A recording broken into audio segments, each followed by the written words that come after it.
The acrid smell of burning aviation fuel mixed with the metallic tang of blood as Captain James "Raven" Morrison crawled from the twisted wreckage of his P-51 Mustang. December 7, 1944. Somewhere over the Pacific, 30 miles northeast of Iwo Jima. His ears rang from the explosion that had torn his wingman's aircraft apart just moments before. The image of Tommy's terrified face seared into his memory as the young pilot's plane spiraled into the churning gray waters below. Morrison's hands trembled, not from the cold seawater soaking through his flight suit, but from something far more unsettling. The enemy aircraft that had outmaneuvered his entire squadron moved with an impossible grace, its sleek form cutting through the sky like nothing he'd encountered in 2 years of Pacific combat. This wasn't the familiar silhouette of a Zero or the bulky frame of a Betty bomber. This machine possessed an otherworldly elegance that made his battle-tested Mustang feel like a relic from the previous war. As he treaded water, watching the mysterious aircraft disappear into the cloud cover, Morrison couldn't shake the feeling that everything they'd been told about Japanese aviation capabilities was a carefully constructed lie. The weight of this realization pressed down on him harder than the Pacific swells threatening to drag him under. Somewhere in the distance, he could hear the drone of rescue aircraft, but his mind was consumed by a single, terrifying question. If the enemy possessed such advanced technology, why had they waited so long to deploy it? The salt spray stung his eyes as he squinted toward the horizon, unaware that he had just witnessed the maiden combat flight of Japan's most closely guarded secret. A weapon that could have changed the entire course of the war, if only it had arrived 3 years sooner. 3 months earlier, in a hidden facility beneath the mountains of Nagoya, Chief Engineer Akira Yamamoto stared at the blueprints that had consumed 5 years of his life. The Nayama Kika, Japan's answer to the German Me-262, represented everything he'd sacrificed: his health, his family, and his faith in the righteousness of their cause. Dark circles shadowed his eyes as he traced the elegant lines of the turbojet design, remembering the night his 10-year-old daughter had asked why Papa never came home anymore. "The Americans don't know what's coming," whispered Colonel Takeshi Sato, his breath visible in the frigid underground workshop. But Yamamoto heard the doubt beneath his superior's bravado. They both knew the terrible truth. This miracle weapon should have been soaring through American bomber formations in 1941, not limping toward completion as Allied forces closed in on the home islands. The engineer's mind drifted to that pivotal meeting in 1939 when Admiral Yamamoto, no relation despite the shared name, had dismissed jet propulsion as an interesting curiosity. The Navy's focus remained fixed on perfecting the Zero fighter and training elite pilots who could achieve impossible kill ratios through superior skill and spiritual devotion. Meanwhile in Germany, Dr. Hans von Ohain was already testing the world's first operational jet engine. Akira's hands clenched into fists as he recalled the bureaucratic battles, the resource shortages, and the stubborn insistence on conventional aircraft production. While German engineers shared their jet technology in 1943, Japan's industrial capacity was already stretched beyond breaking point. The Kika program received dribs and drabs of materials while precious steel and aluminum flowed toward building more Zeros, magnificent fighters that were becoming flying coffins against American Hellcats and Corsairs. The sound of approaching footsteps broke his reverie. Lieutenant Hiroshi Tanaka, one of the few test pilots qualified to handle the temperamental jet, approached with news that made Yamamoto's blood run cold. "Sir, the Americans have landed on Leyte. Our pilots report enemy fighters with performance characteristics that..." The young aviator's voice trailed off, unable to voice what they all feared. "They have jets too," Yamamoto finished grimly. Intelligence reports had confirmed their worst nightmare. The Americans were deploying P-80 shooting stars in limited numbers, aircraft that matched or exceeded the Kika's capabilities. The technological edge Japan had struggled to achieve was already slipping away. In the corner of the workshop, Master Sergeant Kenji Ito methodically assembled the delicate turbine components, his weathered hands moving with the precision born of decades crafting precision instruments. His son had died at Guadalcanal, flying a Zero against impossible odds. Now, as he built what might be Japan's last hope for aerial superiority, he wondered if this miracle weapon was simply arriving too late to save anyone. The irony wasn't lost on any of them. Japan possessed some of the world's most innovative engineers and pilots, yet bureaucratic inertia and strategic miscalculations had squandered their potential. The Kikka represented not just advanced technology, but the crystallization of missed opportunities and roads not taken. Hey, comment below and let us know where you're watching from. We love connecting with our global audience and hearing your thoughts on these incredible stories from aviation history. As autumn rain drummed against the mountain facility's concealed entrance, the small team worked with desperate urgency, knowing that each day of delay meant more American bombers over Japanese cities and fewer experienced pilots capable of flying their revolutionary aircraft.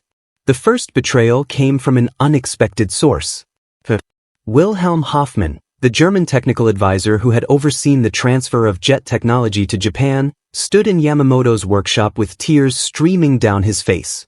In his trembling hands, he clutched a coded telegram that would shatter everything they had worked toward. Mein Gott, Hoffmann whispered in his native tongue before switching to broken Japanese. The Arado factory, completely destroyed. The technical drawings you requested, the advanced metallurgy specifications, all gone. The Allied bombing of Germany had severed their lifeline to crucial improvements that could have made the Kikka truly competitive. But worse was yet to come. Colonel Sato's face turned ashen as he read the intercepted American intelligence report. Somehow, the enemy had obtained detailed knowledge of the Kikka's performance capabilities, fuel consumption rates, and even the location of their testing facilities. The security breach ran deeper than they had imagined. Lieutenant Tanaka, who had seemed so dedicated to the program, had been feeding information to American handlers through a complex network that exploited his grief over his brother's death in a kamikaze attack. He believed the war was lost, Sato explained to the shocked engineering team. He thought by providing technical intelligence, he could help end the suffering sooner. The young pilot had rationalized his treachery as mercy, but his actions had doomed dozens of their colleagues to American bombing raids that targeted their secondary facilities with surgical precision. Master Sergeant Ito's reaction was the most devastating to witness. The grizzled veteran who had lost his son simply nodded and continued working, but those who knew him could see the light dying in his eyes. "If we cannot trust our own," he muttered, "then perhaps we deserve to lose." Yet from this betrayal emerged an unlikely alliance. Chief Engineer Yamamoto found himself working closely with Dr. Hoffmann and the remaining loyal team members, united not by nationalism but by their shared commitment to their creation. They began operating in complete secrecy, moving the most critical components between hidden workshops and developing contingency plans that bypassed official military channels. The pressure intensified when word arrived that American forces had captured intact German jet aircraft and were reverse engineering their own improvements. The technological race had become a sprint, and Japan was falling behind with each passing week. Fuel shortages meant they could only conduct limited test flights, while American factories were presumably ramping up production of their own jet fighters. Yamamoto's personal crisis deepened when his wife arrived at the facility with their daughter, begging him to abandon the project and flee to relatives in the countryside. "The Americans will be here soon," she pleaded. "This weapon cannot save us now." But something in the engineer's expression made her step back. He had moved beyond rational calculation into a realm of obsessive dedication that frightened even those closest to him. Don't forget to subscribe and hit that like button to help us reach 1,000 subscribers. Your support helps us bring you more incredible stories from aviation history. The most shocking revelation came when they discovered that other Japanese jet programs had been running in parallel, each hidden from the others by competing military services. The Army's Najima Kikka, the Navy's experimental designs, and even civilian aircraft manufacturers had been pursuing similar technologies in isolation. Resources that could have accelerated development had been scattered across redundant programs, each jealously guarded by different factions within Japan's fractured leadership. As December 1944 approached, the remaining team members worked with the fevered intensity of men who knew they were running out of time.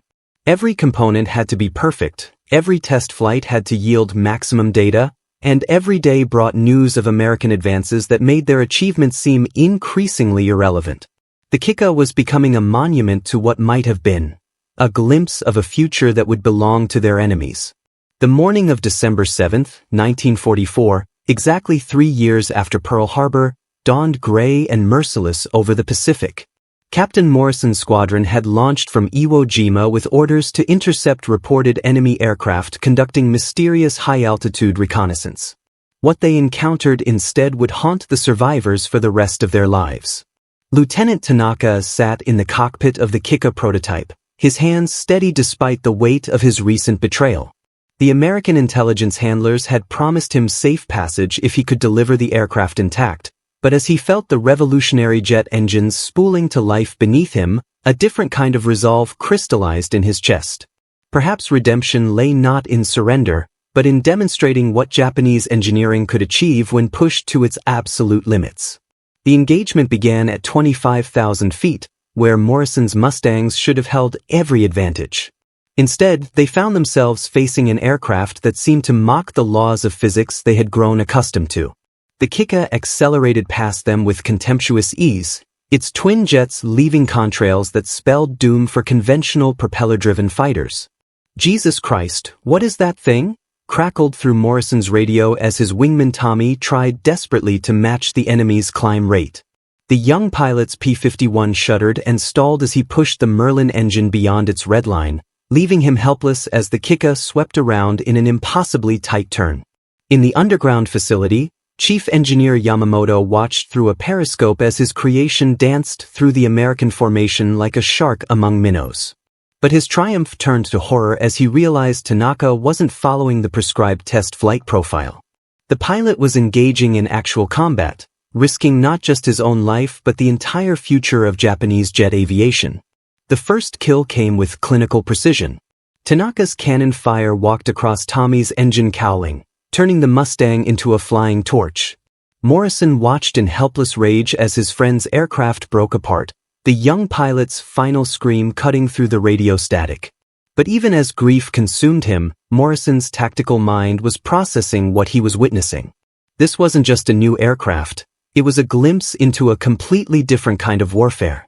Master Sergeant Ito, monitoring the radio frequencies from his workshop, heard the American pilots' confused and terrified communications. Their tactical advantages, altitude, numbers, experience, meant nothing against technology that belonged to the next decade of aviation development. Yet even as pride swelled in his chest, the old sergeant understood the cruel irony. This demonstration of superiority was coming far too late to change anything. The battle's turning point came when Morrison made a decision that would define the rest of his life. Instead of trying to match the Kikka's performance, he used his superior numbers to force Tanaka into a series of energy-bleeding maneuvers. The Japanese pilot, perhaps seeking absolution through combat, allowed himself to be drawn into the trap. As his fuel ran critically low, the revolutionary aircraft began losing its supernatural advantages. Hoffman watched the engagement through binoculars, his face etched with the recognition of historical inevitability. "Zoo spat," he whispered, "too late." Even this magnificent demonstration would be dismissed by Allied intelligence as a desperate one-off experiment rather than a sign of Japanese technological capabilities that could have reshaped the entire war. The final moments came as both aircraft, their fuel nearly exhausted, spiraled toward the ocean in a deadly embrace. Tanaka's last radio transmission, barely audible through the static, carried words that would echo through Morrison's nightmares. "Tell them we were not always behind. Tell them we could have changed everything." The Kikka struck the water first, its revolutionary engine silent as the Pacific claimed Japan's most advanced fighter. Morrison's Mustang followed seconds later, both aircraft disappearing beneath waves that cared nothing for the technological marvels they were swallowing. In the underground facility, the remaining team members stared at their instruments in stunned silence. Their prototype was gone, their test pilot dead, and with them died any realistic hope of fielding jet aircraft before Japan's inevitable surrender. The demonstration that should have heralded a new era had instead become a funeral for possibilities that would never be realized. 6 months after the Pacific swallowed both the Kikka and his Mustang, Captain Morrison sat in a sterile debriefing room at Wright-Patterson Army Air Field, staring at fragments of Japanese jet engine components recovered from the crash site. The metal pieces, corroded by saltwater but still recognizable, told a story that challenged everything Allied intelligence had believed about enemy technological capabilities. "The metallurgy is remarkable," admitted Dr. Robert Goddard, the rocket pioneer who had been brought in to analyze the wreckage. "These turbine blades show heat treatment techniques we're only beginning to master ourselves. If they had deployed this aircraft in 1942. He left the sentence hanging, but Morrison understood the implications. Pearl Harbor could have been followed by jet fighters that rendered American air power obsolete before it truly began. The psychological scars ran deeper than any technical analysis could reveal. Morrison found himself waking in cold sweats, not from memories of combat, but from visions of alternative histories where sleek Japanese jets ruled Pacific skies. During his mandatory psychiatric evaluations, he struggled to explain the profound sense of unease that consumed him. Not fear of what had happened, but terror of what might have been. Meanwhile, in occupied Japan, Chief Engineer Yamamoto had survived the war but not his conscience. American technical teams had discovered the mountain facility within days of the surrender, their intelligence guided by maps that Lieutenant Tanaka had provided before his final flight. Confronted with the sophisticated workshops and advanced prototypes, Allied engineers realized they had dramatically underestimated Japanese technological capabilities throughout the entire conflict. The interrogations were conducted with professional courtesy rather than hostility. American engineers, initially skeptical of claims about Japanese jet development, found themselves overwhelmed by the sophistication of the designs and the innovation displayed in working around resource constraints. Theodore von Karman, leading the technical intelligence team, later admitted that Japanese engineers had solved several problems that still puzzled their Allied counterparts. Master Sergeant Ito had refused all offers of cooperation, choosing instead to tend a small garden behind the ruins of his former workshop. When pressed by American interrogators about technical details, the old craftsman would simply point to the sky and say, "The young men who would have flown them are gone. What use are weapons without warriors?"